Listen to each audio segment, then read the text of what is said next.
Good evening, ladies and gentlemen. Welcome, and thank you for joining us. My name is Frank Lanier. I'm the pastor of adult ministries here at First Free.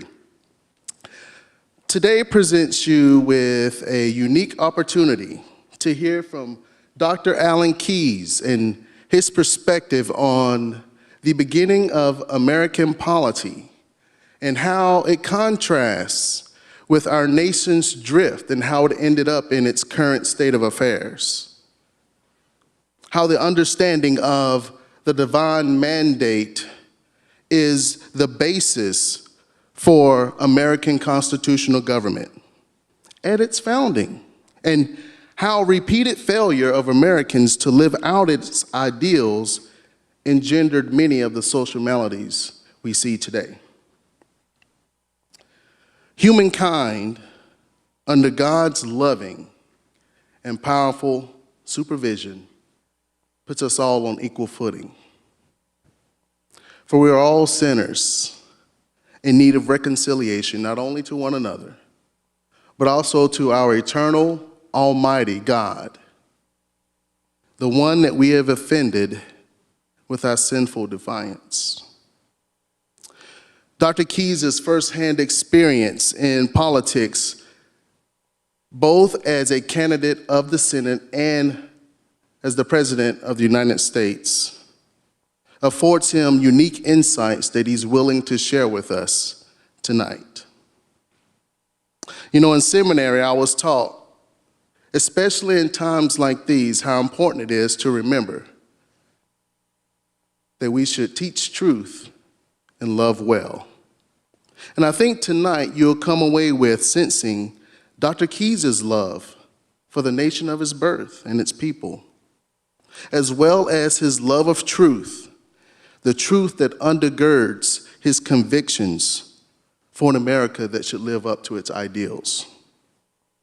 I had the privilege not too long ago of speaking to the Student Senate, and I spoke about the importance of Imago Dei as they are to interact with people in the public square. And one thing that we have in common is that we are all image bearers of God. We are all deserving of inalienable dignity and respect that our Creator intended for all humanity. I think if we can begin our interactions with that supposition, we can look forward to a brighter future for us all. Let us pray together. Father, if we are honest, we will say that we are faithless. We have lacked faith in you. And because of that, we are not a faithful people. But you are faithful. Not because you are obligated to us, but because that is who you are. We are undeserving of your love, yet you love us still. And we need your love to pervade this assembly. For some reason, politics and religion, two of the most important aspects of a community and what it means to be human, have become taboo. We should be able to dialogue without warring or hatred. But what and I think many of us, have come to learn is that with man, that is impossible. But with you, with God, all things are possible. May those who trust in you better live out your character and your command after you by the power of the Holy Spirit. And may we all walk out of here with a greater appreciation for our fellow man and for our God. The next voice you will hear will be from Dave Racer, president of Freedom Stream.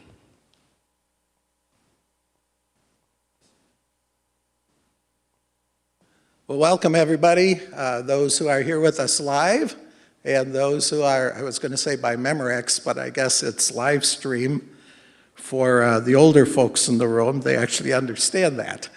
We really are glad that you're here. I'm especially grateful for First Evangelical Free Church of Maplewood for making this available to us.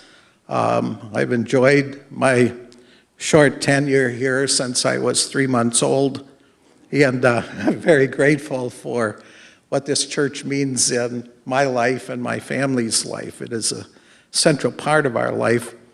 I'm also very grateful to the staff of people that we're starting to put together around Freedom's Dream Foundation.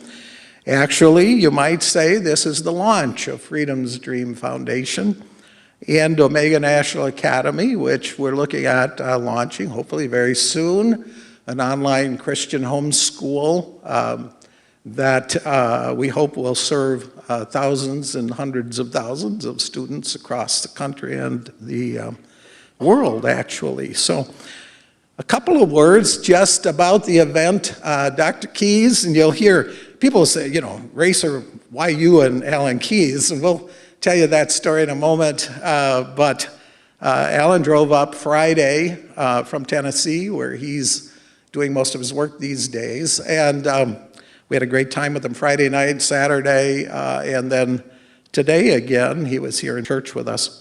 But I'm telling you that because we don't have a budget for this event. What we have is your generosity. And we want to make sure that Dr. Keyes' time invested with us is something that we can pay back to him. And so this is the only announcement you'll get about this, although I might remind you at the end. There is a box out in the lobby area. We're glad to accept your cash, all the coins in your pocket. In fact, just empty the purse out in the billfold. Checks made payable to Freedom's Dream Foundation. And you can go online, especially those who are listening across the country, and we know there's a lot. At Freedom's Dream Foundation, there is a donation key. And so, why is Alan Keyes here, and why now? And I think the now is probably as important as the why. Have you ever lived through a time like this? I'm, Lord willing, going to see 73 in September, and I've certainly never seen anything like this. Not only COVID and division in the country, but then the events surrounding George Floyd's death in Minneapolis. We've just got an awful lot of challenges, and I think it's a perfect time for Alan to be here. And I have to tell you, we were going to have him here in April, but COVID took that away from us. So with divine intervention, he's here at a time that's even better, and so we're really glad about that. But now the other thing I know you're just dying to hear is why is Alan Keyes here and why is Dave Racer hosting him? And it's actually quite a short story, but 1995, I was trying to get back on talk radio. I was trying to get a newsletter going. I was doing a lot of things. I had my first novel. There's all sorts of Dave Racer projects that I was interested in. And someone asked me to go to Iowa and solve a problem in the Alan Keyes for President campaign. Why me? Well, because you're the guy that's got to do it, and I did, and that was great. And then they asked me to put together a couple of events for him in Minnesota, and we had 2 of them that were extremely successful. I left the campaign and went back to advancing my own career and doing my own thing, but never really gave up, kept contacting them. And then one day I got a call from the campaign manager who wanted to have breakfast with me. It just so happened at the time I was preaching in a little Baptist church, and I was going to be preaching on Philippians 2:5 and following. My life verse, let this mind be in you, which was also in Christ Jesus. And then you go on, who, being in the form of God, emptied himself and took on the form of a servant, and so on. It's such a beautiful, beautiful passage. And so this campaign manager said to me, well, we've decided that we want you to travel with Alan Keyes. I said, what does that mean? Well, when I called my wife, she said, what does that mean? I said, well, it means 6.5 days a week. She said, for how long?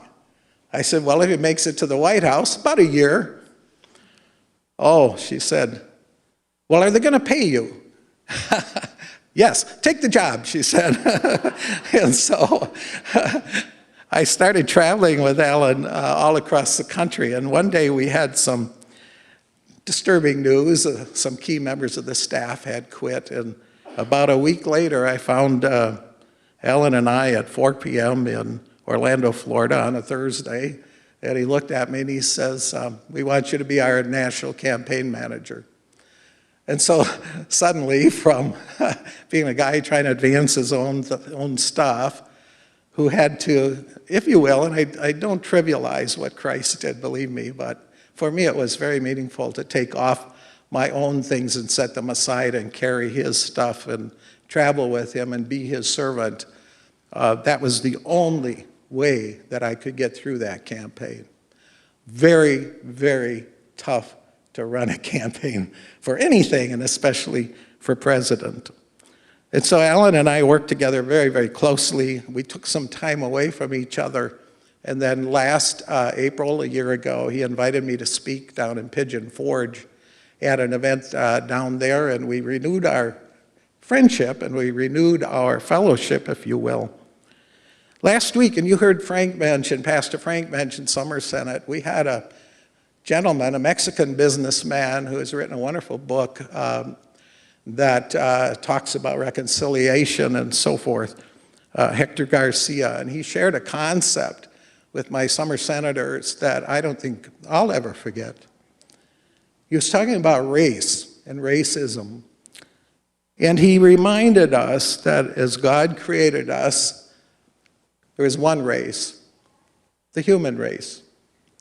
And because of this, we were all brothers and sisters, and we had common goals and common goodness and common concerns, and to build off of that. And so for me, it was very, very easy to transition from that to just about now finishing my introduction. I do have to tell you one more thing, though. Alan and I, during our time traveling together, were up in Fargo, North Dakota. There was 1,000 people at a pro-life dinner there, and there was a fundraiser just before it. And we were mixing around, and someone came up to me and they said, would you please go up and find Dr. Keys and have him get up on the platform? And so I did, and he sat behind me, and they said, would you please introduce him so we can start the fundraiser? And I said, well, a lot of you have been coming up to me and asking if I'm Alan Keys. That's what I heard. And I said, no, he's the guy with the beard. Alan, come on up.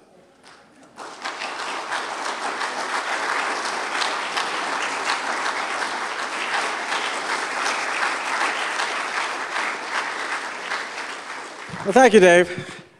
And thank all of you for being here in the midst of these unusual circumstances. God must know what he's doing, I think, don't you?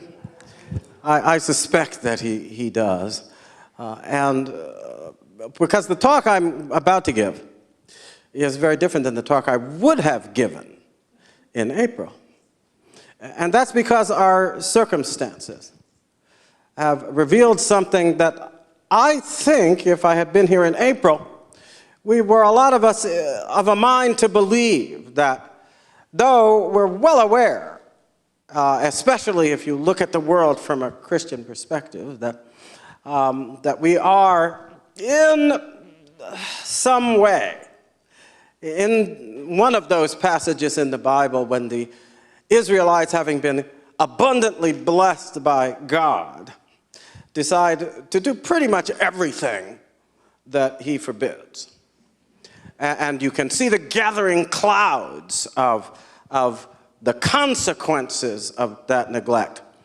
And the feeling that has to rise within you that, oh, well, anytime now, there's going to be trouble.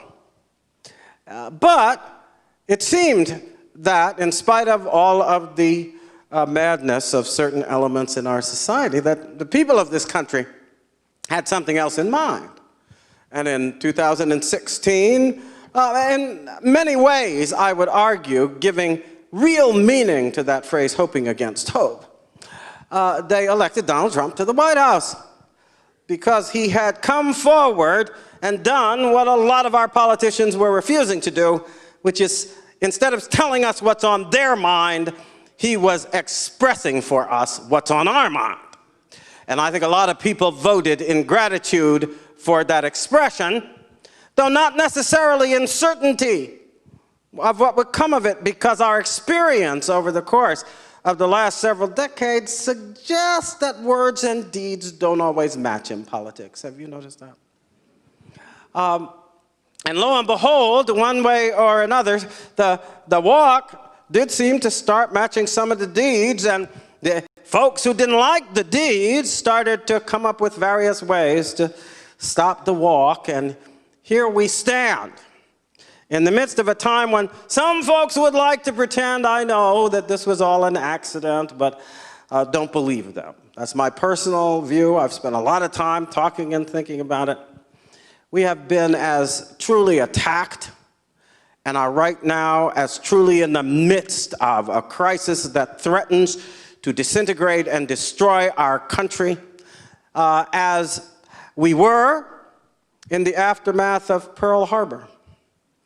But it's worse, you see, because Pearl Harbor galvanized the will of America, whereas the present crisis, far from doing that, has exposed what I think the folks who have made themselves party to this crisis actually expected, that they would be pushing against the fissures and contradictions and difficulties that have always been present in both our people and the very idea on which our country is based, and pushing against them in ways more subtle than ever before, but also more disastrous in their consequences. They would bring us down. I happen to believe personally that that's exactly where we are, and that over the course of these weeks and months ahead, we will be deciding the fate of our country. I would not have said that and have not said it in the past. I always emphasize the important things that were at stake and so forth and so on. But to tell you the truth, I wouldn't have said that I believed at any given time in my participation in politics that we were on the eve of destruction. But I think everything that's coming together now smacks of this. Even the fact that a pastor had to come up and talk about what has not been going on in our churches. And whether the justification for what has not been going on is good or ill, I do know one thing. The First Amendment of the Constitution guarantees the right of the people peaceably to assemble to seek redress of their grievances, because assembly, coming together, ecclesia, the coming together of people to discover and decide upon and act for their common mind and their common heart and their common spirit. This is indispensable to the survival of our self-government. If we cannot come together, if we cannot assemble, if we cannot meet in our homes and in our churches, in our schools and in our public places, then we are no longer a people. And they knew it. See? Because when we're in the run up to our election, and on election day itself, that government of, by, and for the people, it's the only time the people appear. And I have been in the habit of asking audiences sometimes who the sovereign, in a temporal sense, of the United States is. And you get all kinds of answers, usually starting with the president, because people mistake the fact that the reason we have the Constitution we have is because they decided we would not have one individual as our sovereign, as our king, as our monarch. That's not what happened. We are the sovereign in this country. The Constitution is voiced in the voice of the people of the United States. But what we forget is that that statement isn't about our power. It's about our responsibility. It's not about our opportunity to have our way.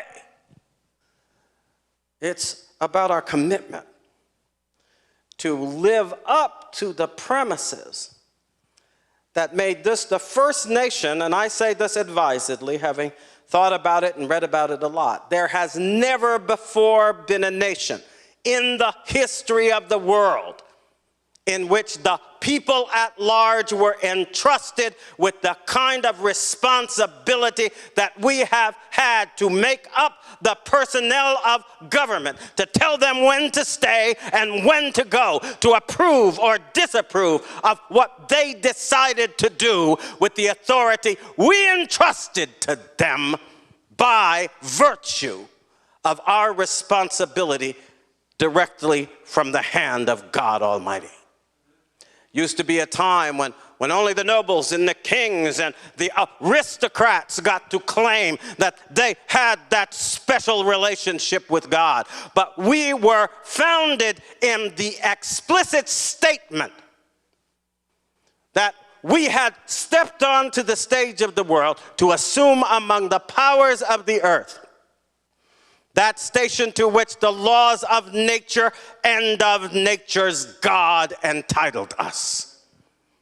We came onto that stage as a people by the will of God. But, and here's the rub, from the point of view of our present time, we didn't come onto the stage as this or that people.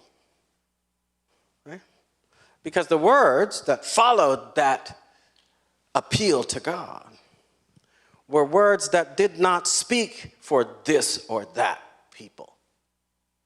They were words that spoke of God's relationship with humanity itself. And that's what I'm going to spend a little bit of time on today, because I think it's a vocation that for one very important reason we are now neglecting. We've forgotten it.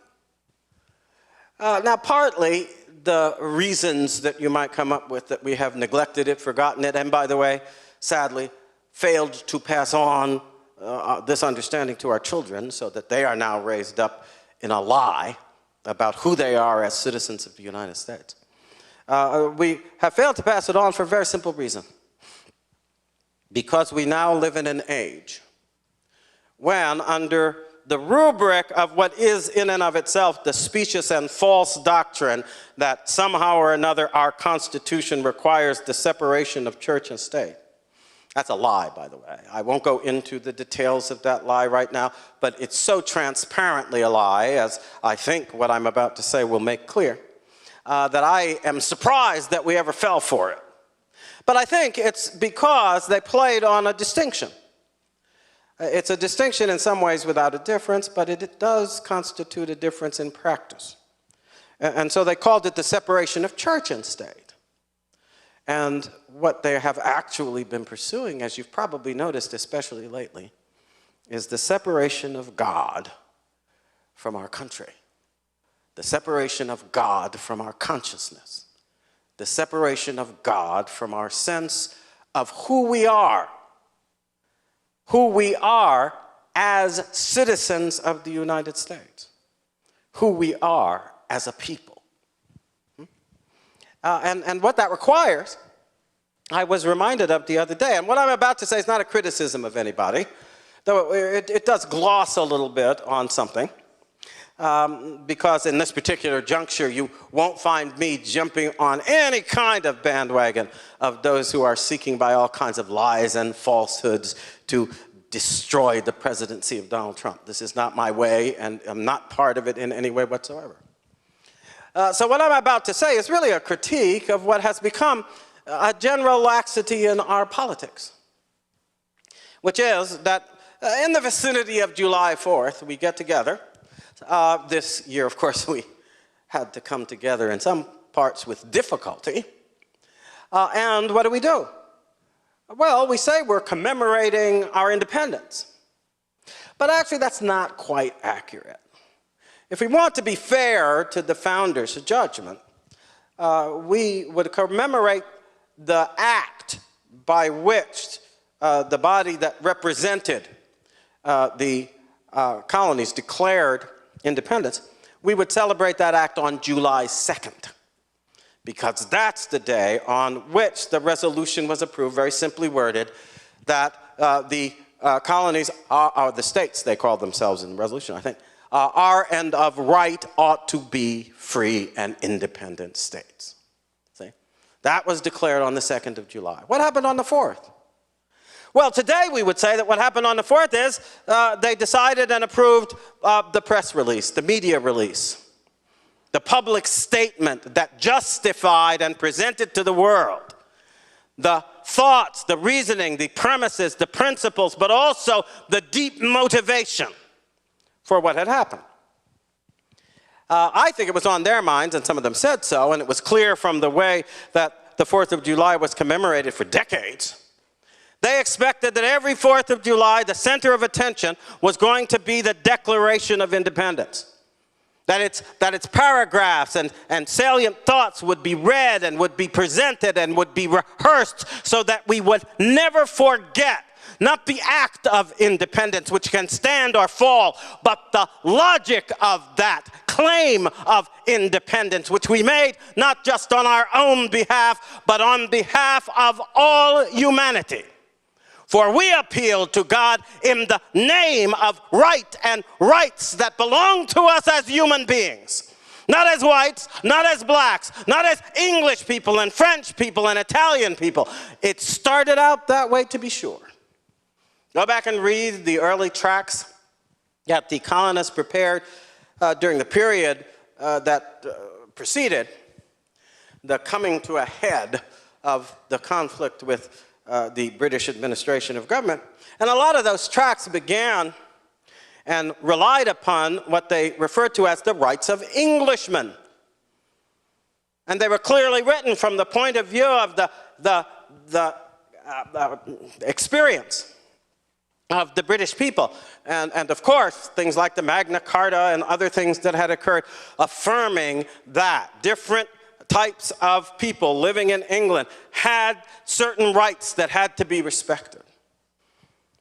But by the time you get to July 1776, the mind of the folks who took the lead in representing the American will for independence had in fact thought through and decided to couch our actions in terms that reflected thinking that had been maturing for decades, actually a century or more.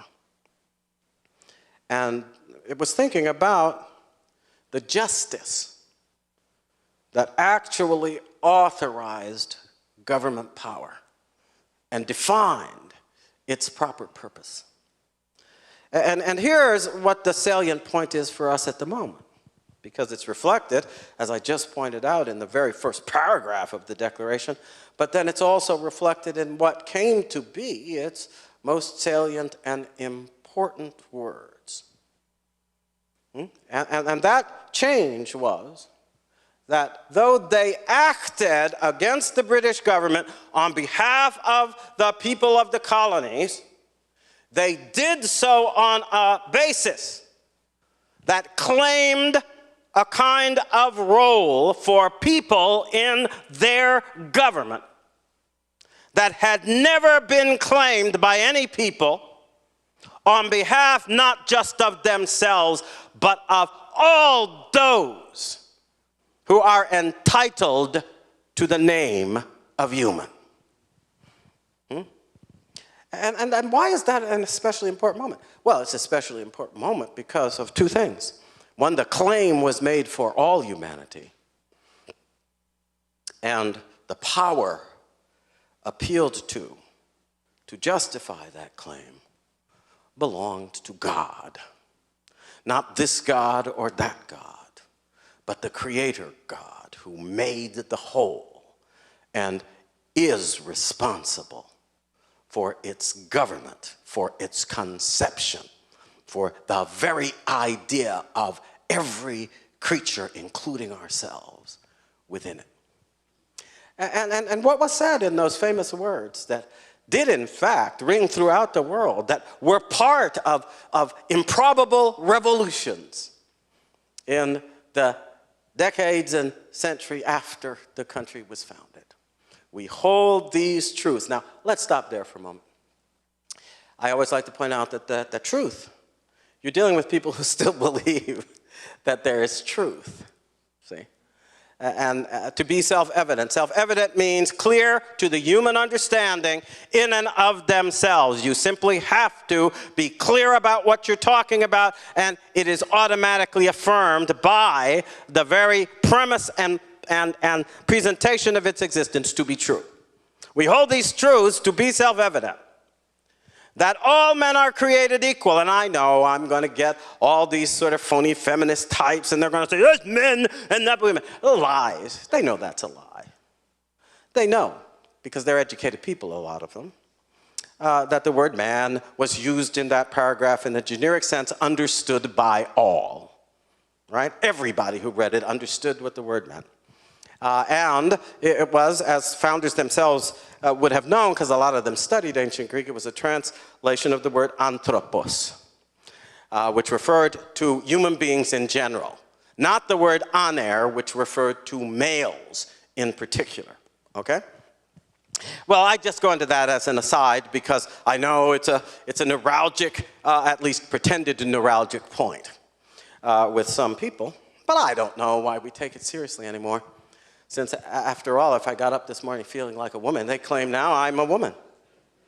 And if you get up tomorrow, you ladies, feeling like a man, they'll claim it's a man.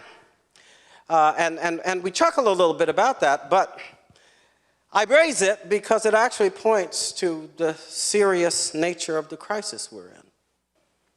Because what I'm about to say, we hold these truths to be self-evident, that all men are created equal, that they are endowed by their Creator with certain unalienable rights, among these life, liberty, and the pursuit of happiness. Okay? Well, that is an echo of the truth expressed in the very first paragraph, when they stood forward to claim among the powers of the earth that station to which the laws of nature and of nature's kind. Laws promulgated by the Creator. Laws that we have been learning and discovering and exploring in order to transform our lives as human beings. And instead of these days taking it as proof that, well, yeah, sure looks like there was a pretty comprehensive and reliable intelligence at work in all of it, every last advance seems to prove it. No matter how far we go, we never get beyond the order promulgated by that being of beings that set it all in place and in motion in the first place. And every time we think we've done it, it turns out that that order and regularity appears. Even when they call it chaos theory, if you've ever read much about it, it's because no matter how deep you go in the fabric of this universe, there is not chaos. Isn't that interesting? But that's the appeal that was made to the laws of nature. And when I joke about the fact that we are now playing games such that if I get up this morning feeling like I'm a woman, and if you get up feeling like a man, you're a man. And it doesn't matter what the laws of nature as observed in the actual conformity of your body to the difference between the sexes. It doesn't matter what that is. Do you think most Americans realize that by accepting that as a valid statement, you have invalidated your claim to govern yourselves as a people? For if there are no laws of nature and there is no God, then we have no claim to rule ourselves. For the only way to vindicate the claim to rule, once you have banished God and his authority from the picture, is to be the power that wins the battle every single time. And in the history of the world, that has never been true of the people as a whole. We always lose in the end. And you know why? We always lose because we need leadership.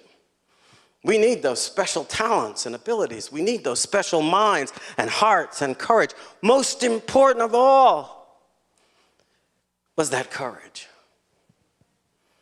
Why are we here then, the people of the United States, having spent all this time based on a premise? It didn't begin with us, by the way, this sort of rebellion against the rule by the privileged few. It didn't begin with us. It began elsewhere. But the ideas that informed it, The ideas that informed it were ideas that our founders picked up on, thought through, and refined.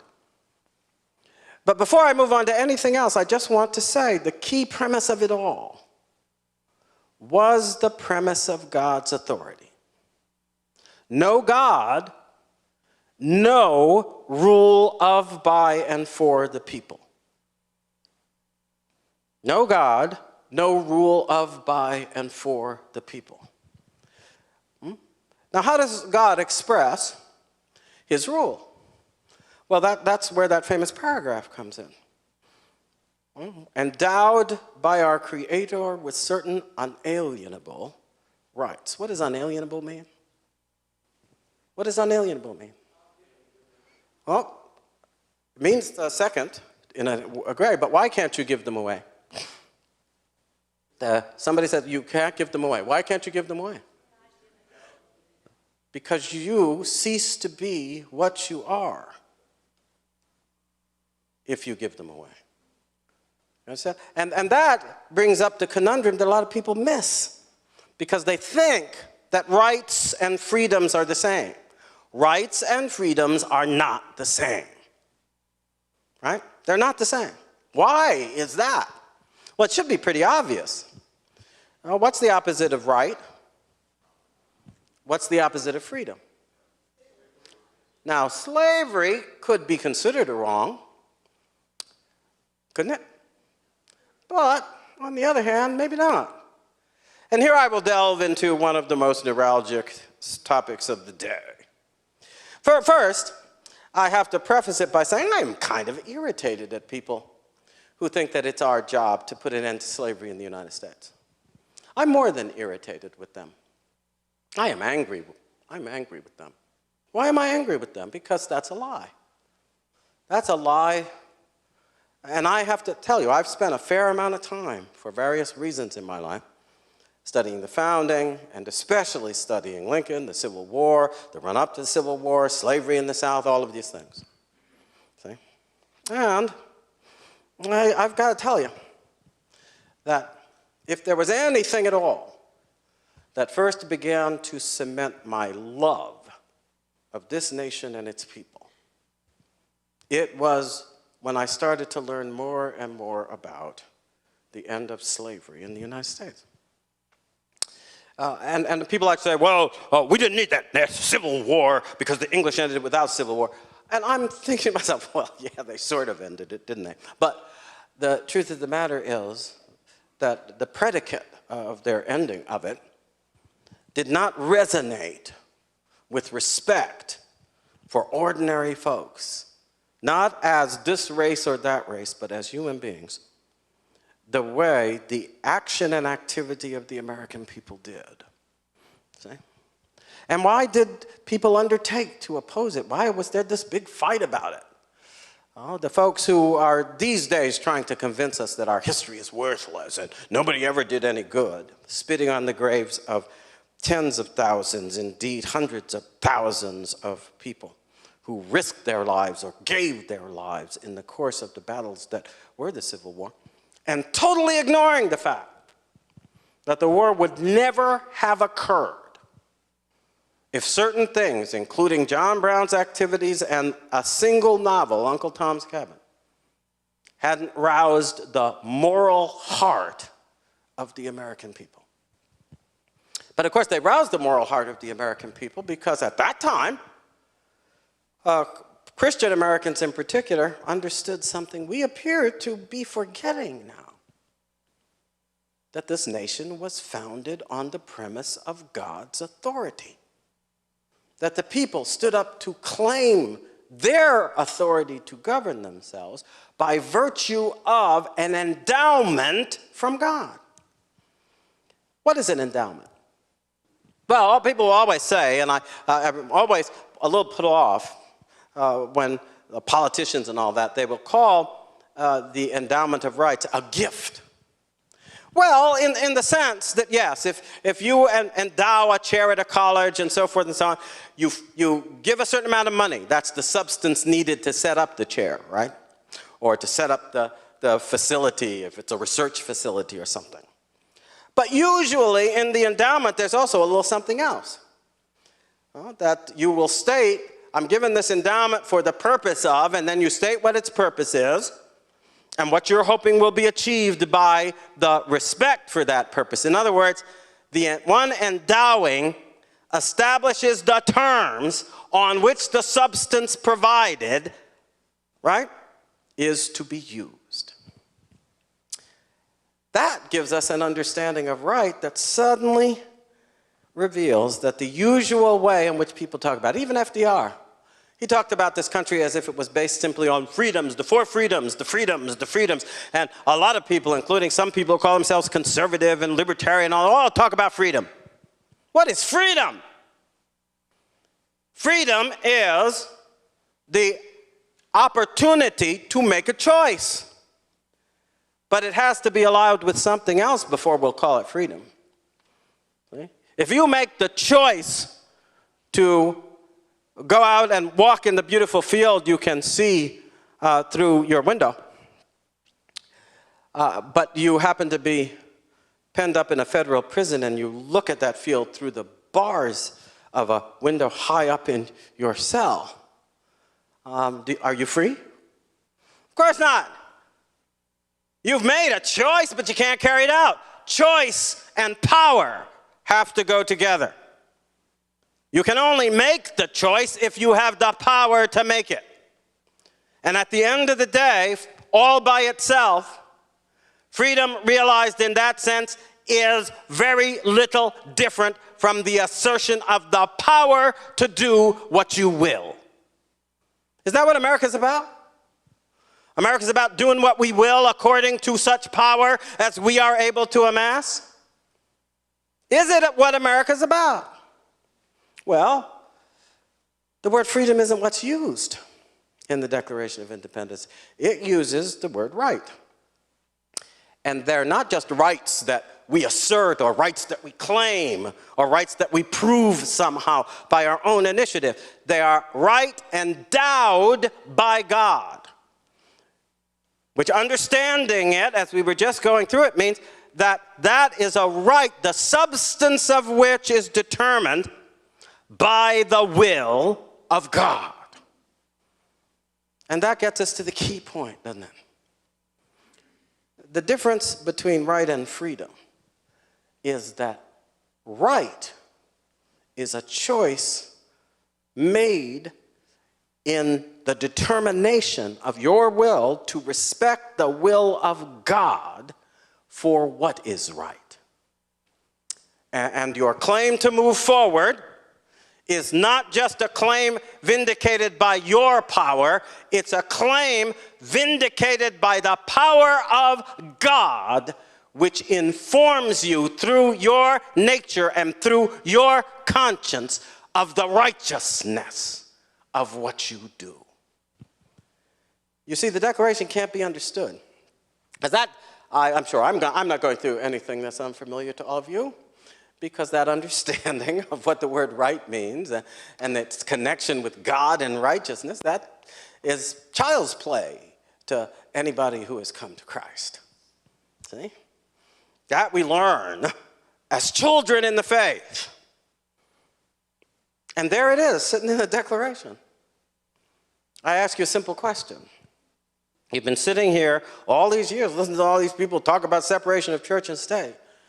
But if the endowment of rights stated in the Declaration, which is the basis for the understanding of government, that allows us as citizens, as a whole, as common folk, to participate, if that understanding corresponds to what I just said, and we turn our backs on God, what happens to our self-government? What happens to it? It's gone. It disappears. And it is disappearing. We're on the eve of that time when we will return to the dark age of human life, which extended all through the history of mankind till Christ walked the earth and Christianity matured to the point where a people would dedicate itself to the cause of righteousness and establish a government predicated on the purpose of securing those rights that were bound upon us and woven into our very nature by the will of God. That people is us. He said, well, I know what crosses the mind of folks, not you perhaps, but there are people out there who would find it really incongruous. What is that man up there doing?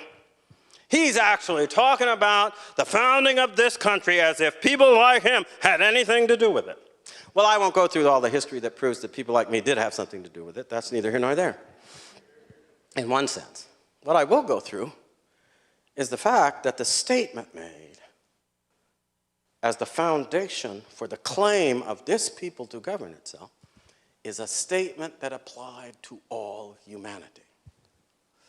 The Declaration of Independence and that statement is the reason there was a civil war.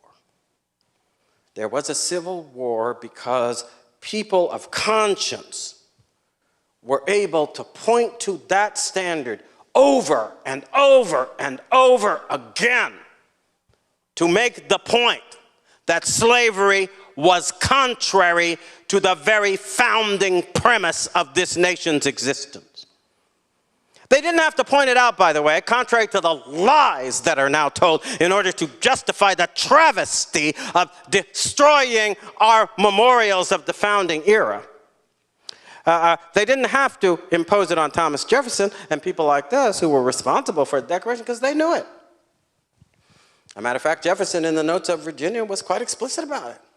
In his discussion of Virginia and the institution of slavery and so forth, he made it very clear. And his conclusion from that discussion and what were the likely prospects of what was going to happen on account of slavery were quite grim.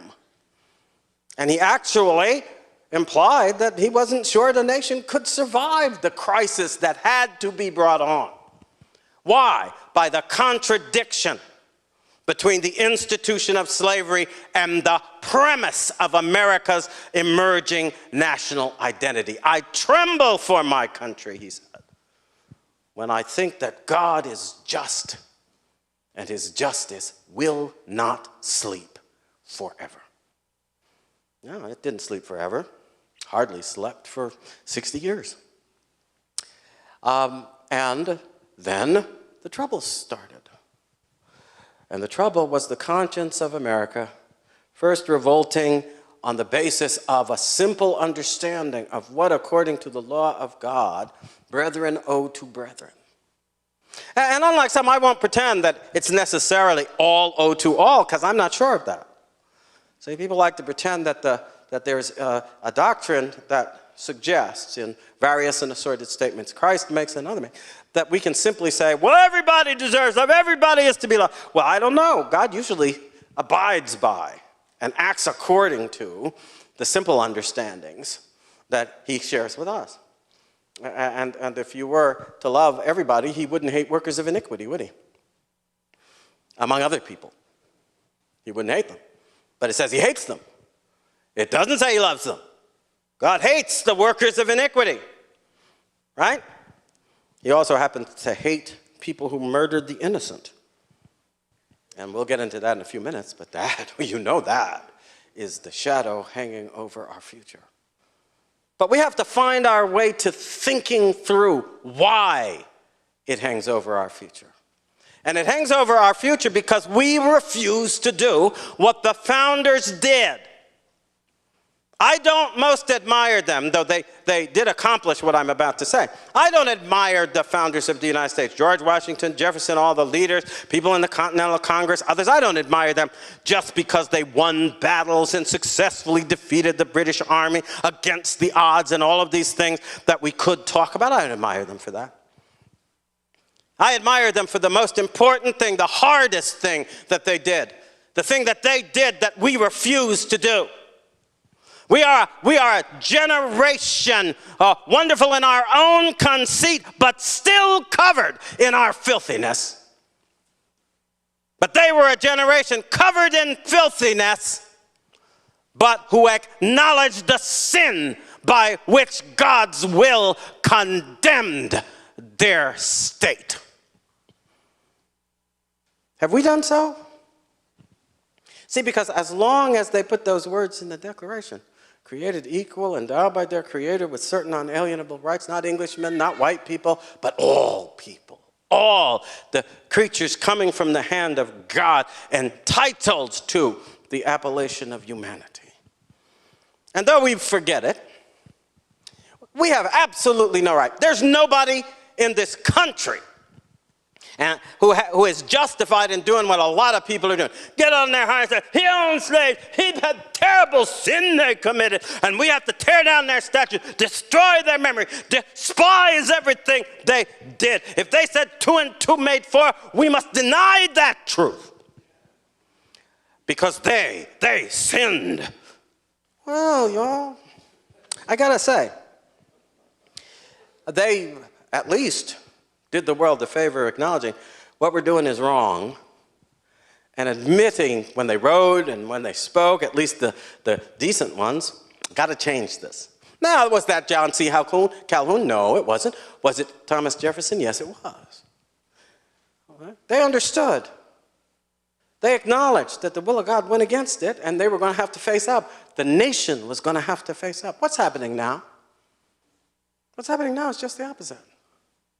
What's happening now is they've put us in a position where if we dare to say that is an abomination, that is a murder, reaching into the womb of life and contradicting the conception of human life, not in the will of man, but in the mind of God, that is an intolerable sin against his will and against our humanity.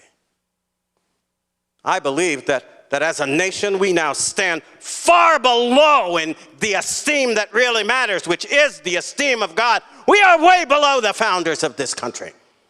And it doesn't matter how many slaves they owned or how many times a day they beat them, because they did not lie about the nature of that sin. They did not lie about the nature of that injustice. And because they did not lie, I found my way as a black American to be living in a country where I am free to live. And if they had not affirmed the truth of it, well, I would probably have lived my life in other conditions. But you know what makes our problem even worse? 100 years from now? The ones whose murder we are countenancing, the unjust travesty that we are countenancing, we won't be able to say that they lived their life in travail, they lived their life in oppression, they lived their life at all. And yet we dare to believe that we can stand in judgment of the founders of this country. Well, I want to go through all of that because, come on, if we remember the beginning, as I'm trying to get you to do, we are forced to remember, aren't we, that a right is not just the freedom to do something, the power to do something. It is the choice to do what is according to the will of the Creator God, what corresponds to the laws of nature and of nature's God. What nature? Well, immediately I say that, you think we're just talking about all of nature, the cosmos, and we are, physical nature, material nature. But we're also talking, aren't we, about human nature? For there are laws that govern our nature. It's often a little harder to discern exactly what they are, but I think that the rule that Christ repeated, that is stated in the Bible, that is adapted in various ways to try to summarize the moral law, at least at a practical level, still holds pretty good. And what is that rule? Well, it's stated, I think, do unto others as you would have others do unto you. Some of the philosophers, thinking they were sly, rephrased it as do not do to others what you would not have them do to you. But being as how some of us go crazy sometimes, we might just be willing to let people do really insane things to us. So that rule may not be quite as reliable. But the positive injunction, don't do to somebody else what you wouldn't want to have done to you, that catches our attention. Because that forces us to put ourselves in the place of the one whose head we're about to bash in for their wallet. And ask ourselves whether or not we would appreciate that favor. And sure, there are going to be people who lie to themselves and say, yeah, that would be all right with me. So long as I get to do it now. But we know they're lying, don't we? And so it raises the possibility that, yes, there is in conscience a way for us to determine what it is that we owe to others. But this country wasn't just founded on that. I was reminded of that this morning. Because that rule is related to one of the great rules, the two great rules that Christ points to and that are enunciated in the Scripture as the rules of love. And it is the rule that we should love our neighbor as ourselves. Yeah? I was very intrigued. It's like God knows what he's doing. And here I was listening to Pastor this morning talk about that very rule, and I'm thinking, that's good. I'm glad of that. It takes some burden off my shoulders because I can skip a lot of this and that to go to the heart of it. But the heart of it for me is always the final explication of that in the context of Christ's ministry. In Christ's estimation, who turned out to be the Good Samaritan in the story? What was he doing at the time that he decided to help his neighbor? See, because he turned out to be the neighbor, right? Which one of these people passing by with their noses in the air was the neighbor? It wasn't the guys with the nose in the air. It was the guy who went down into the ditch to help out the fellow who got all beaten up, been robbed of his goods. And he gave him the shirt off his back, helped him to be tended and brought back. What would you call such a person? What would you call them? He's the guy who helped. What's another word for helped in that instance, that you're lying there in the ditch bleeding and about to die? He what? He saved you. He saved you.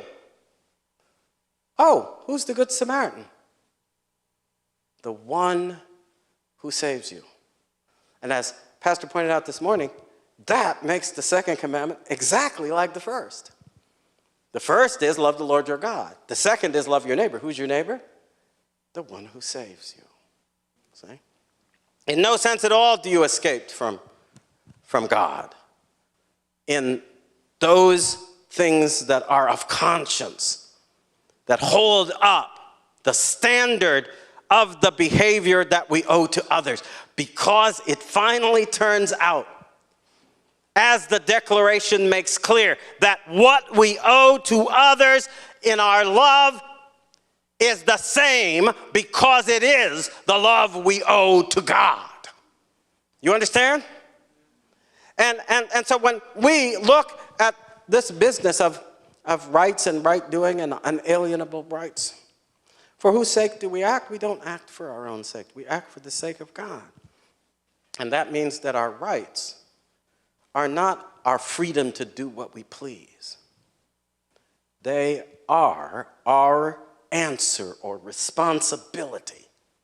Answering love with love, we respond to the goodwill of God by acting according to his will. You see that? That makes every right a responsibility. Not a freedom, but a responsibility. Now, it's a responsibility we have a choice about. But I always used to take it as kind of just politeness when I read in the Declaration and in other documents that they prepared at the time, references to the good people of the United States. Have you ever read, do you remember that? You'll read the Declaration, the good people of the United States. And I used to think, well, it was just them being polite. You do realize that it's not, because if what I just said about the logic of the Declaration is true, then who is it who comes together to found the regime that is expressed ultimately in our Constitution? And a lot of people these days, they don't want us to see this anymore. And they'll try to pretend that what I'm about to say makes some invidious, nasty distinction. No, it doesn't. Because the whole logic of the Declaration and the understanding of the right that underlies all rights, right? The understanding of right according to God. Who are people who choose to do what's right according to God? Are they good people or bad people? They're good people. So when the founders referred to the good people of the United States coming together to form a government, they meant it literally. They didn't mean the crooks. They didn't mean the gangsters. They didn't mean the killers. They didn't mean the murderers. They didn't mean the cheaters and the adulterers and the fornicators. They meant the good people who were walking a walk as best they could according to the will of God. Who is there in this country today who reminds us that our citizenship and our role in the government, it is not a gift from God that we can use for any purpose we please. It is an endowment from God to be used according to his will. And if we insist on using it instead according to our perverted will, then we have no right to govern ourselves, and we will fall back into that long oppression which was the story of all humanity until this nation was founded. Now, I got to tell you, we have a choice to make. And not everybody has this choice to make. See, not everybody does, because some people have already made their choice. They're the bad guys. And sad to say, I see some evidence that maybe some of the people who pretend to be representatives of those who are supposed to be the good people are maybe not. Did you understand the logic in that regard, by the way, of the idea that in answer to the COVID threat, you tell all the people who have the goodwill to want to act in a way that doesn't harm others, they appeal to our goodwill, right? And they said, if you don't want to be hurting other people, you got to stop assembling and wear masks and do all these other things we tell you to do. And the first thing they told us to do was, go away from your job, stay home, even if it means that you're going to lose your job and your business will fail and so forth and so on. Stay home, shelter in place. We had what was called lockdowns. I love that phrase because it reminds us of something. It reminds us of prison. So they told us that we had to go home because of the lockdown. And then Cuomo and all these other people are telling us that we have to let the prisoners out because of the COVID virus. And I'm thinking, wait a minute. They're in lockdown already. Why would you put us in lockdown and let them out? And it raises the question for me, I don't know about you, whose side are they on? But if you're listening carefully to what I'm saying, that's not something I'm throwing away to criticize Cuomo. It's because I want you to consider the fact that if we are electing people who actually think that it's their job to let the bad guys out, then we should never have let them into government at all, ever, anywhere in this country. And I assure you, as some of you know from my background, that is not a partisan statement. No, because there are people whose initials are Mitt Romney and others, I wouldn't have put them in the Senate. Because they don't understand this distinction. So I don't care about the party labels, but I do care about whether or not we are remembering what is the foundation, the founding premise of our existence. And then all these people coming along now. The one thing that should offer us hope when folks come forward to try to set us at one another's throat is to remember that our nation is not premised on this group and that group, this color and that color, this national background and that national background, this creed and that creed. It is premised on an understanding of the obligations inherent in our humanity.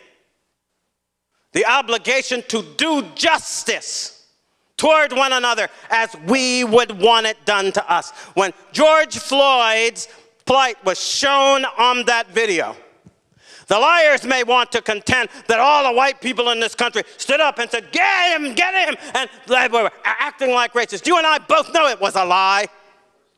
Every single decent American heart was outraged at what they saw, not because that man was black, but because every person in this country is presumed innocent until proven guilty. You don't get to treat them like criminals till after the trial. And we were outraged at that. Not one of us, not one race, but all races. Because we all of us know that at some time or other we could end up just like that. And by the way, they don't like to be reminded of these statistics, but in proportion to their participation in incidents that involve the police, whites, Hispanics, and other groups are actually more often killed than blacks. Go look it up. You've been threatened and terrorized and made to feel degraded by something that isn't even true. Okay?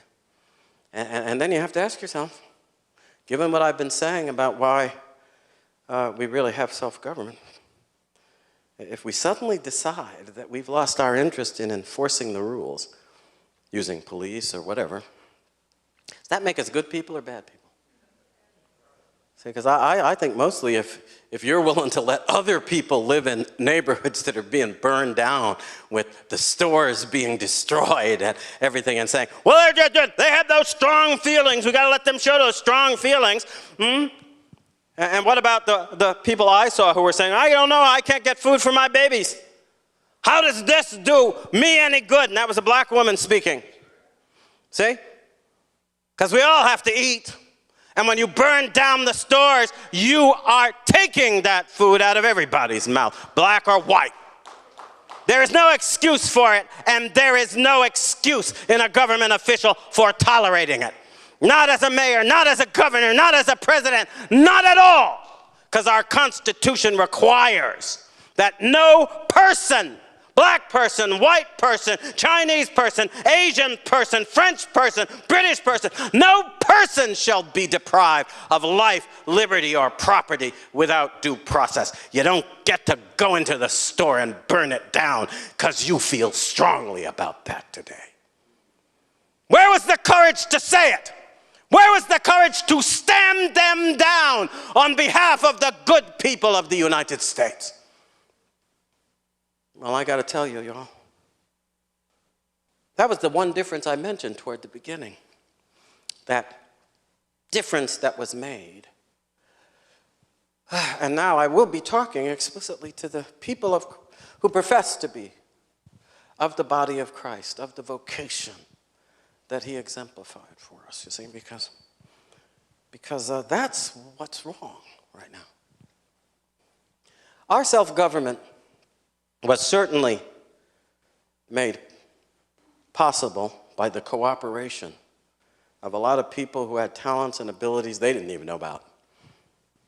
As George Washington turned out to be a pretty good general, contrary to the opinion of some of these silly academics these days. But he wasn't that way before he started. He had to learn. And others who made their contribution to the founding had some extraordinary talents that probably would never have been revealed if that crisis hadn't occurred. But did they win our war for independence? They didn't. No. What won the war for independence was the courage of people who in the first stages of the war were out there with no training, no discipline, and really, in the minds of people who were versed in the ways of war at that time, no chance of doing anything but dying at the hands of the very proficient killers that made up what was arguably the greatest, but certainly one of the most skilled and powerful armed forces then on earth, the British Army. And don't tell me that a lot of Hessians fought, they did, but they were also very formidable warriors. You know, we had to wait till the next century to learn how well the Germans can fight, but we did, didn't we?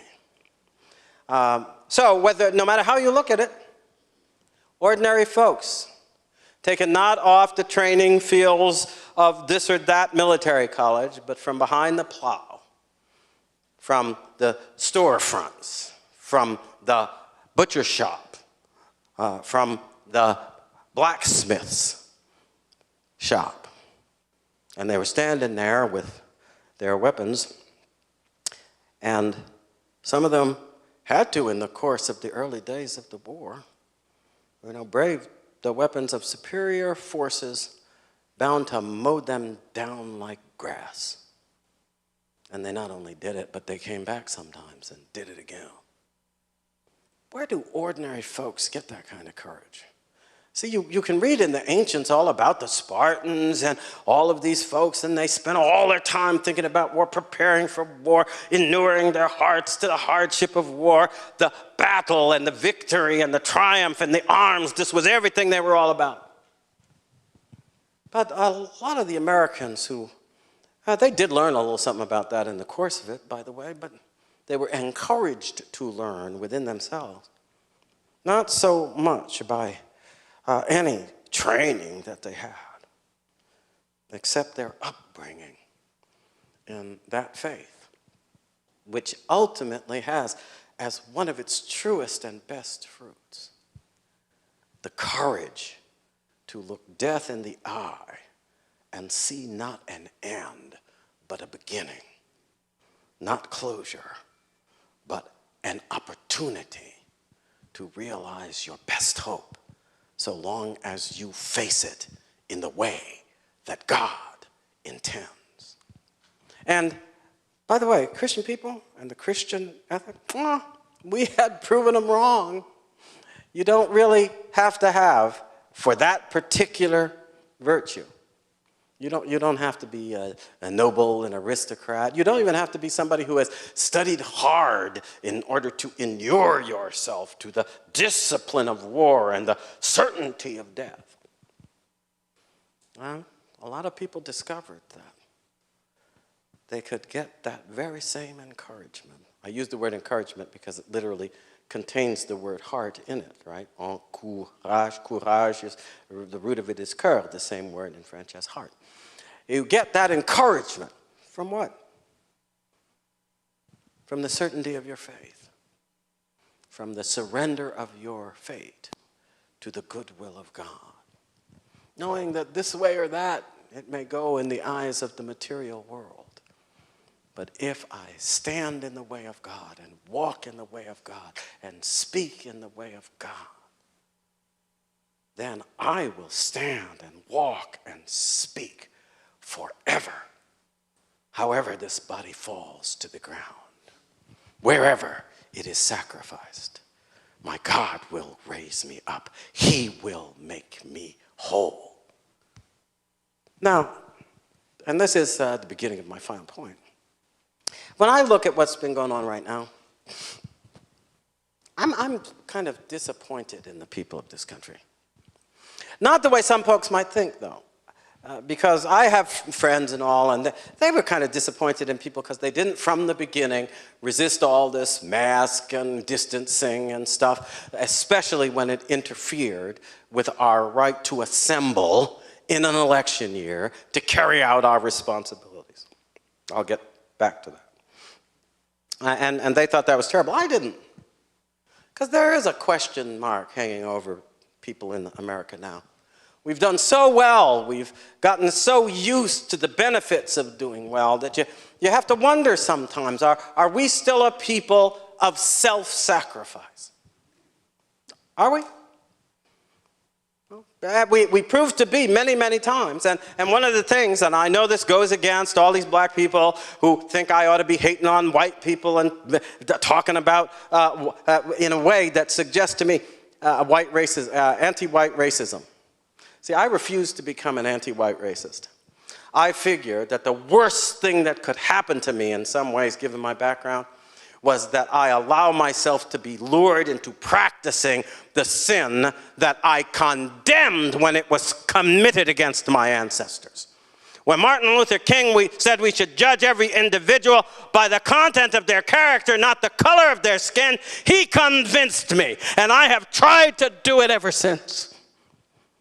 Are we going to stop now? I certainly hope not. Are we going to listen to people who tell us we should stop? Systemic racism, never seen it. All the racism I ever experienced had individuals involved, acting according to hearts and minds they could have changed at the time. And if we forget that, we will allow others to change us from a good people into the worst people who ever existed on the face of the earth, because we will have betrayed the truth that made us free.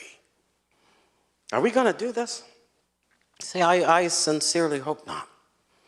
I sincerely hope that instead we're going to revive our understanding of the goodwill that is assumed when we claim the exercise of our rights. It is a goodwill endowed in its substance by our desire to conform with the laws of nature and of nature's God, to love God in such a way that we obey his instructions, follow his command, walk the walk of his love, all the way to the cross if need be. And speaking as Martin Luther King encouraged us to do. Because, you know, I read a book once, a long time ago, that described the whole history of Black America up through the Civil Rights Movement. Time on the Cross, it was called. I've never forgotten that because it moved my heart as a true statement. But as Christian folks, no matter our color or our background, what are we called to do by the example of Christ on the cross? Forgive them, Lord. Forgive them, Lord, for they know not what they do. And I wonder about our times even. I certainly wonder it about the past. People blinded by the long heritage of humanity. All these folks claiming, for instance, slavery, it started with white people and Juneteenth, and when the first black slaves came to America. Where did they come from? A lot of them came from a slave trade that was conducted, carried across to the Caribbean and stuff, but had a lot to do with the Mediterranean basin in Africa, didn't it? Been around for a long time, hundreds of years. Conducted, by the way, Ilhan Omar won't like me for saying this, but I'm going to say it anyway, by Muslim slave traders for the most part. And some of those Muslim slave traders, black like me. Some of them not so black. But even the Luo tribesmen, I think Barack Obama's father, African father, I think he was Luo. But in any case, they were not necessarily mostly dedicated to slave trading. But, like many people, if they had some folks who were inconvenient and they wanted to get them out of the way, they wouldn't be averse to surprising them in the midst of the night or the forest and carrying them off to the slave trader so that they woke up on the slave ship wondering why they hadn't been elected chief. See? There's nobody on this earth, I would venture to say, who lives in a place where human beings did not enslave one another. And when people talk about the terrible sins white people committed against Native Americans, in terms of slavery, as I recall, there were some Native American tribes that weren't particularly kind to the folks they conquered in war. When they weren't torturing and killing the men, they were turning the women into slaves and making sure the children were brought up forcibly as members of their tribe. That sounds a little bit like slavery to me. Doesn't that sound that way to you? I think St. Paul was right. There is no one righteous, not even one. And that's a good thing to remember, even when you're on the cross. Because the only person who could look down from that position of crucifixion, an all-innocent person, was the one who set the example of what we should do when we find ourselves there. Of all the people who walked in the flesh, who ever existed, Christ was probably the only one who, with perfect equanimity, could plead, never done that. Therefore, I condemn them. You know, bring the thunderbolts, Father. Take care of them. Is that what he said? No, he said, Lord, forgive them, for they really don't know what they're doing. Here's the problem, though. If we allow ourselves to return to that mindset as Americans, that last part of Christ's statement won't be true of us. Not only has he walked the earth and have many of us been moved to change our lives and receive the help of God in consequence of surrendering ourselves to him. Not only is that true, he has opened our eyes, he has opened our hearts, he has made manifest, even in the premises of our nation's life, even in the actions of previous generations. I hate the way these people are trying to act as if the war against slavery and injustice begins with us. What of all those people? You know the people that I actually find most startling when I think about it? Because I've read enough to know that there were some folks fighting under the Union standard, went to war, and if you, well, especially if I were to sit down and chat with them at the time, they would probably have slipped into the N-word and had a fairly low opinion of me because of the color of my skin. I actually find it quite startling that they were willing, nonetheless, to form their regiments and march south in order to wade through fields knee-deep in their own blood, while people that they knew and really did care about fell all around them in the carnage. For folks they didn't even have much respect for. But why doesn't it bother me that they didn't respect my ancestors? Because something in me knows that though they didn't yet respect my ancestors, they did respect my God. And I have lived a life where I met some of their descendants, and that God has taught them to love and to respect and to work together with those who were once despised. If we battle for the Lord, then we battle for we know not what future, but we can be sure it will be the right one. And I look back on past generations of Americans, and I don't condemn them because they didn't do what even today we are not doing, to stand up against the worst injustice, the most apparent travesty of our time, and battle away at it with everything we have. That it took some time, for sure, but they did that. And they did it not even knowing fully and completely why. Knowing God more than they knew their own will, but doing it all the same. See? And so I think we'd better pay attention to the lessons we have to learn from them. It will help to keep us on track. It will help to acknowledge the progress we have made. It will help to discover and claim as our own the love that we have shown to one another.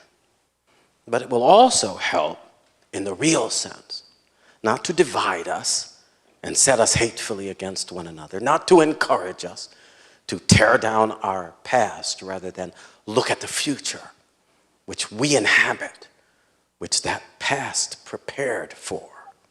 No.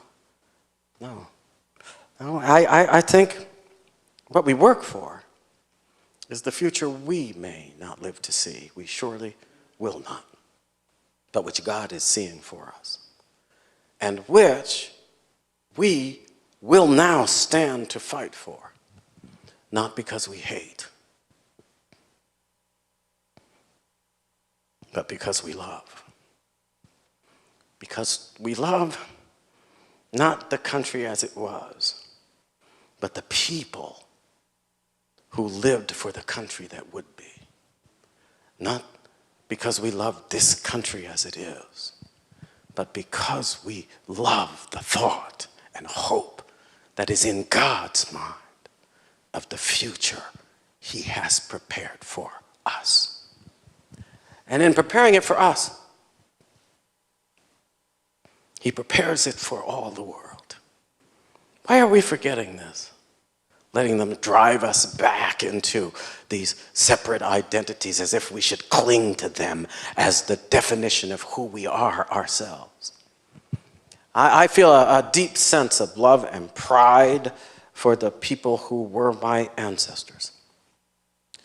But I also feel a deep sense of love and pride for the people who are my nation. I feel love for them because they are a nation of nations, because they come from every region, every clime, every creed on earth.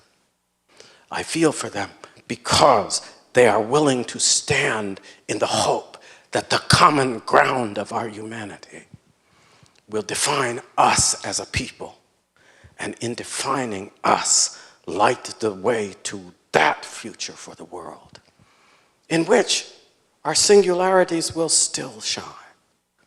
Like facets of God's design, we will gleam on the diamond of our humanity. But we will stand together, pressed together by our hope and by our love, by our courage, and by our battle to retain the understanding of right and walk in the way of true liberty, to stand fast for the nation in that liberty wherewith Christ hath made us free, in that liberty which our love of God makes possible. This is what gives me hope in this dark time. Our leaders may still be going wrong, I don't know. But you know something? I still believe that if Christian hearts and Christian people reject the division, reject the violence, reject the lies, reclaim the history, and especially remember in every circumstance and in every way our God, then as he helped to once make us a nation, so he will help us to preserve that nation righteous, good, and free.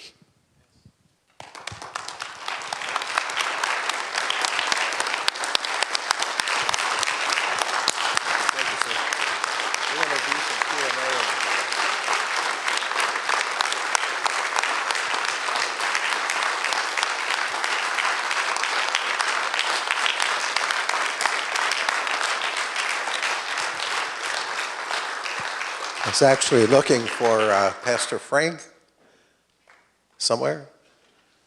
Pastor Todd, would you do this? Would you grab a mic? And we wanted to give you a chance, at least a few minutes, to ask a question or two.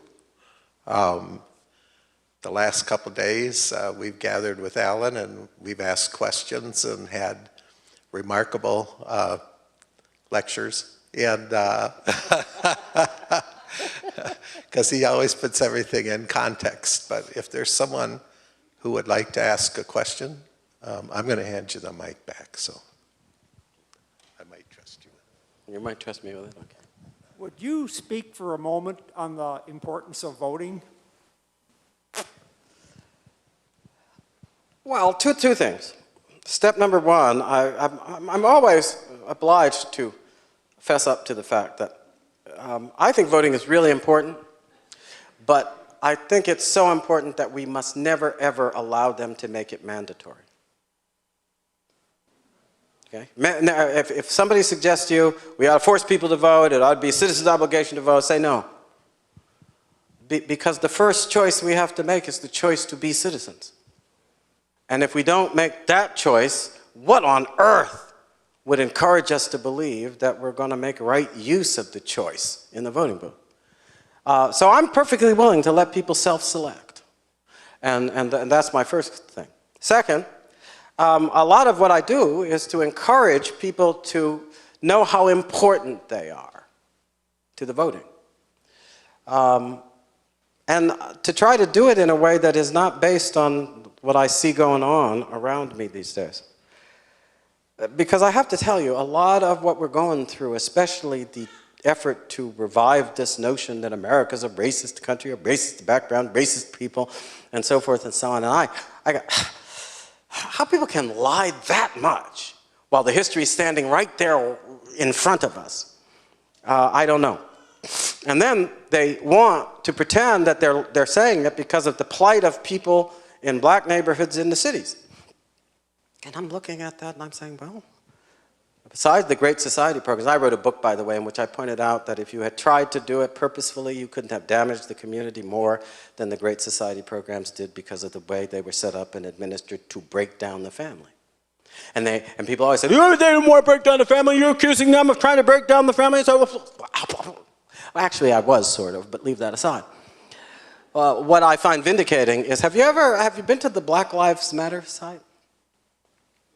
On the Black Lives Matter site, I don't know if they've taken it down or not now that everybody's finding it, but maybe they're brazen now and haven't taken it down. But one of their goals is the dissolution of the family.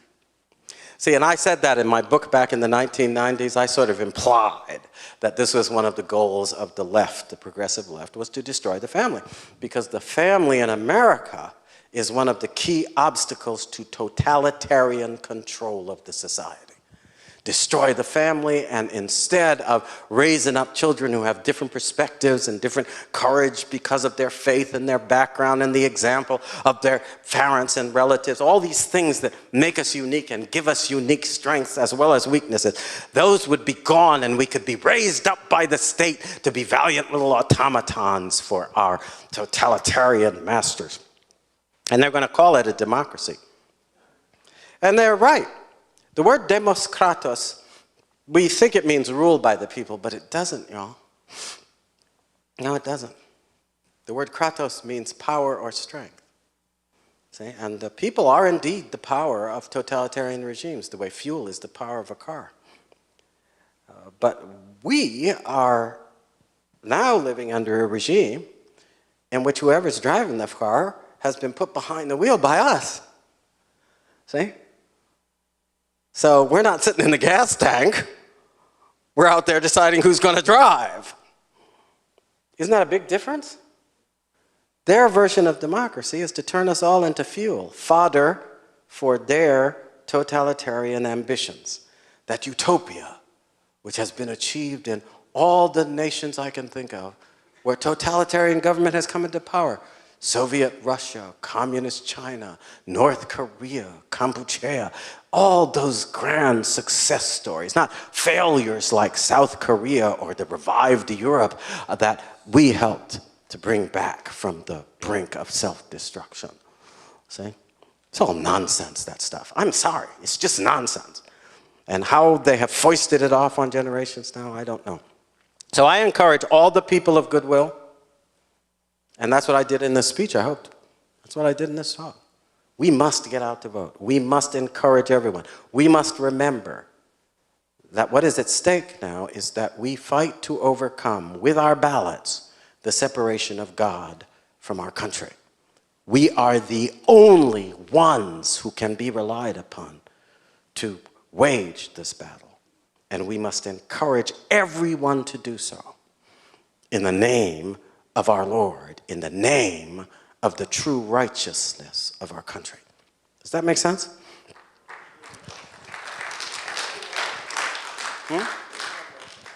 Another question?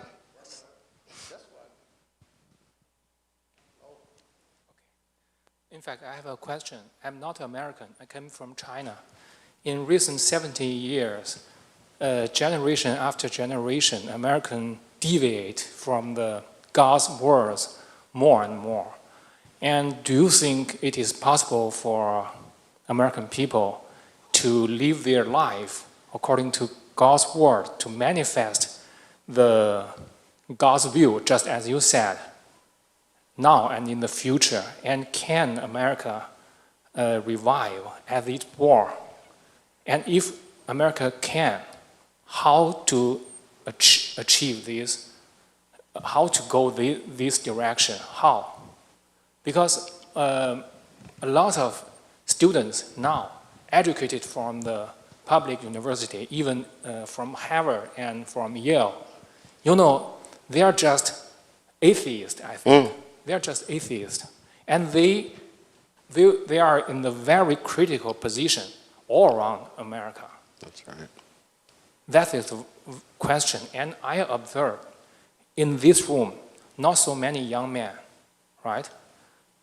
So what can we see the future that we can revive the God's word in this earth? That's my question. Well, that's a powerfully important question. I'm glad you asked it. Because step number one, I hope that though I try to inspire people, I inspire people because where there's God, there's hope, right? And so, if one can put the people of God who are called by his name in a position where they're not just calling his name, but actually living out his vocation, then I think there's hope for what we need to see happen in America. I gotta be frank with you though, it's not happening right now. Just the opposite is happening. You know, I call so many people, pastors, churches, everybody, they're adopting what they claim is the win-some approach. I call it the win-some, lose-some approach, or the win-some, lose-most approach. See, because you're not going to, whether it's young people, older folks, who is going to follow a way they've never heard of? Who is going to follow a way that's no longer being preached and taught with conviction, with fervor, with boldness, with courage, with faith unto death? Who's doing it? And we missed an opportunity, because though I thought it was goodwill when they said, you know, wear your masks and don't come together because you need to do this in order to help people not get COVID and not die and so forth. When you look at the facts and you realize that they haven't been doing anything that corresponds to what is necessary to actually deal with the death toll. As a matter of fact, every time somebody comes up and says, oh, by the way, I have a treatment that will save 100% of the people, I've been treating them and they get better.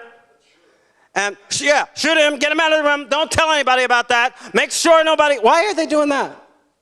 It's like they don't want people to get better, because worse is better if you have a political objective in mind. I won't go in detail into what that objective is, but I think we all know. See?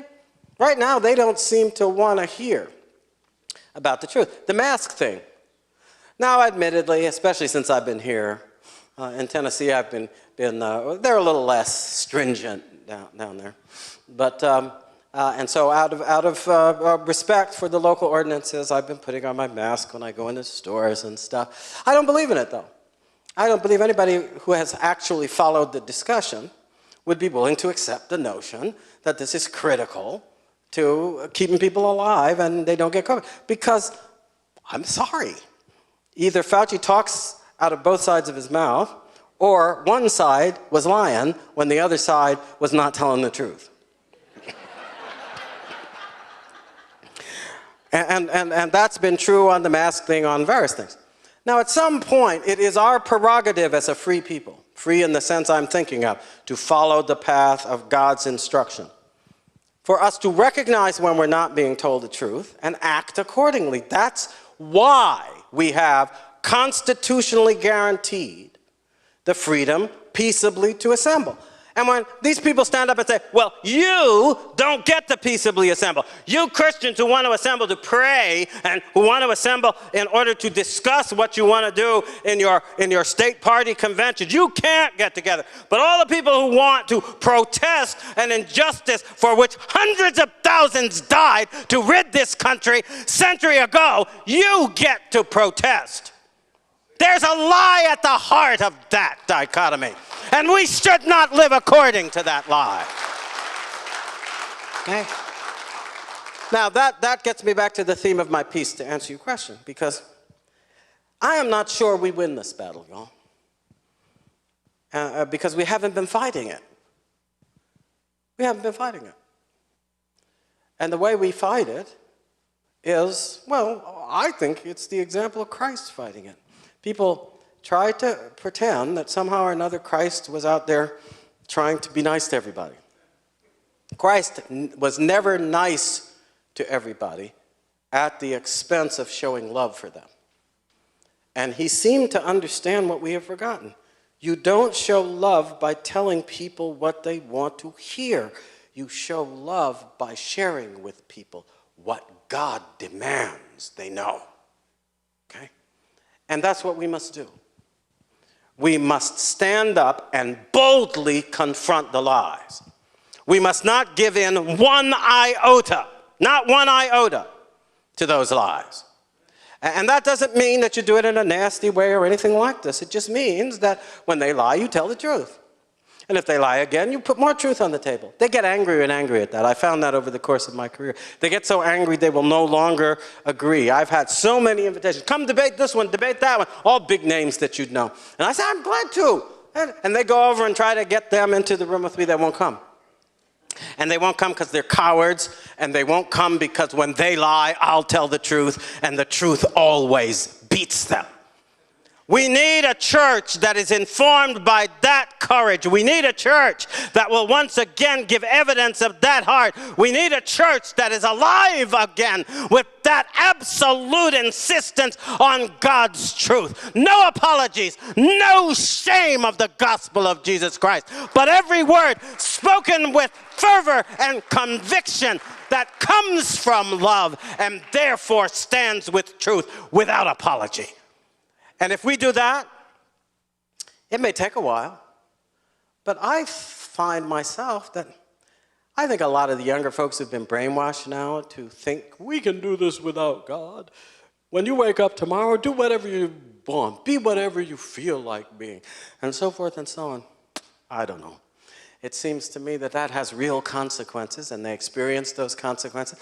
They've been looking around for something truly different. But instead of offering it to them, more and more of the leaders of the denominations have been withholding the truth and saying, well, we've got to, well, go along with that, welcome, fellowship, but unequally yoked. We're not supposed to lie about that. It's not that we don't want people to be saved, it's that we do. And we can't save them with lies. We can't save them by accompanying them gently past the gates of hell. Our job is to break down the gates of hell with God's truth and get them out. You see what I'm saying? And so, y'all, I think that kind of courage needs now to come, especially from the people of God who are called by his name, from Christian people.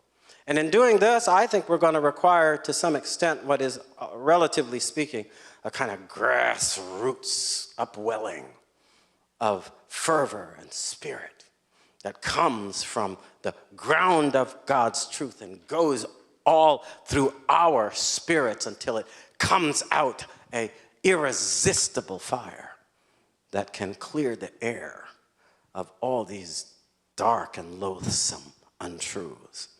And as we do, it may take time, but as we do, I think that people will come looking, because if you've lived on a diet of lies, your body's hungry. Well, if you've lived on a diet of spiritual lies, your spirit's hungry. I think the spirit of many young people in this country is hungry. But we're not going to feed them if we are no longer willing to share the substance of the gospel, to share the truth of Christ's teaching. Because Christ's love was real. But I was thinking of it when Pastor was preaching this morning. I was thinking about the meeting with the young man who came to Jesus and said, he asked him, what must I do to be saved? And, Jesus basically said, well, you know the commandments. And he gave him a few of the commandments. Honor thy father and thy mother. Don't lie, don't steal, don't kill.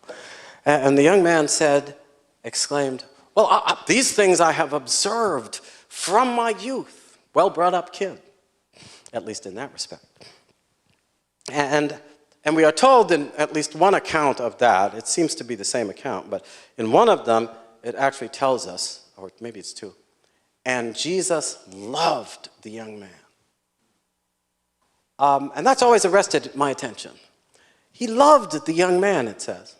And you have to pause at that. At that moment, when he said he had observed the commandments, Jesus loved the young man. What did he do next? Did he stop, pause, as somebody might do today, and say, well, this is a good kid. I wouldn't want to bother him by seeing whether or not he is really committed to God. See, we can save that for later. Because he's got a good start. I'll just leave it alone. I wouldn't want to, disturb him in this moment, because after all, he might turn away. He might not like it if I do that. Is that what Jesus did? No, y'all. What did Jesus do? What Jesus did, since he was a rich young man, what Jesus did was look at him and say, well, what you need to do is give up all your goods and follow me. Give up everything. Give away everything you have and follow me. And what does it tell us? Guy was crestfallen, jaw drop, and he turned away. Now, we can't be sure what happened to him. I'm more than a little bit certain that he probably started to think then about who he was and what had encountered. I wouldn't be surprised if, like one or two others, he ends up turning around and coming back. But, see, because Christ is a pretty good judge of character, I bet. And if he said he loved him, he probably had good reason to love him, because he could see something in there we didn't, and he knew that it would never come out. It would never be seen if he wasn't willing to speak God's truth. But he did. And when he did, it was like striking a bell. And whether it rang true or not, we are not quite told, but isn't that what we're called to do?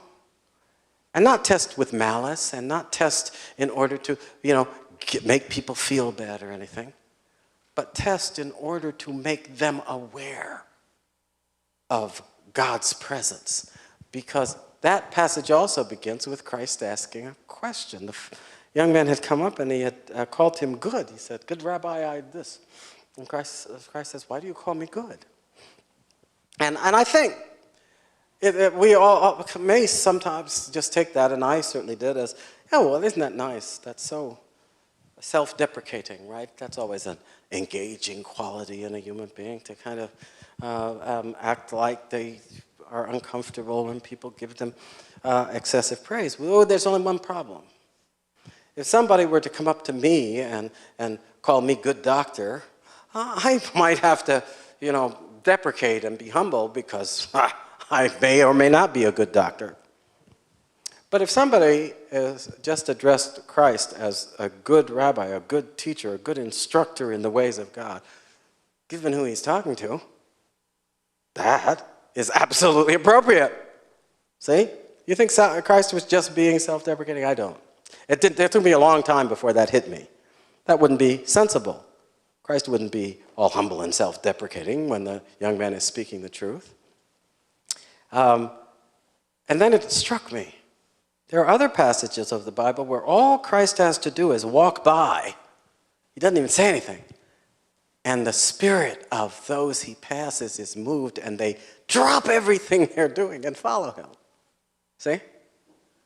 And that question he asked from the beginning meant that he kind of knew that the young man he was talking to wasn't like that. He needed to be, his eyes needed to be opened to the choice he had to make. I think that's what the younger oncoming generations need, and I think the place where we need to show it is to go out into the political arena right now and do what so many people have turned into a derogatory word. We need to play the martyr. Why would I put it that way? Because martyrdom is simply bearing witness. You need to go out and bear witness unequivocally to the truth, unequivocally refuting the lie, unequivocally representing the standard of God. I think a lot of people, young people especially, are hungry for it. Because once you have tasted of the fruit of the kind of libertinism and licentiousness that people are luring everybody with, it is like the apples in Alexander Pope's representation of the fallen angels. You bite into them and it's dust in your mouth. But you give people a taste of God's truth. And it's like, as Christ says, the most refreshing possible water, waking up the life in you. We must boldly proclaim that truth.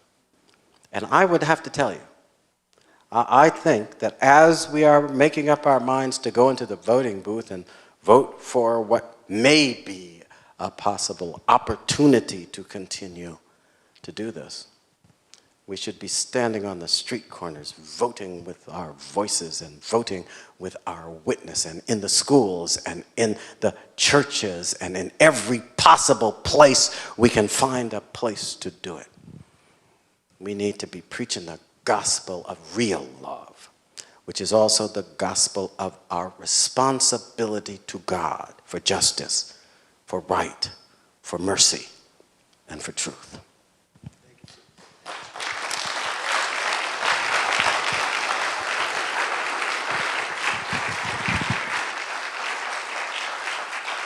Thank you all for coming. Again, I will remind you of the basket out in the lobby. Please do support Alan in his work and help us meet the obligations that we make to him to come and speak with us. I wonder if you'd all stand, and I'd just like to offer a benediction. I just want to pray in the name of our Lord and Savior, Jesus Christ, the giver of life, the giver of truth, the giver of all that we are, and pray in his name the goodness and mercy, and grant that he'll forgive our sins and heal our land as we go forward in his name. We pray together in that precious name of Jesus Christ. Amen. God bless you all.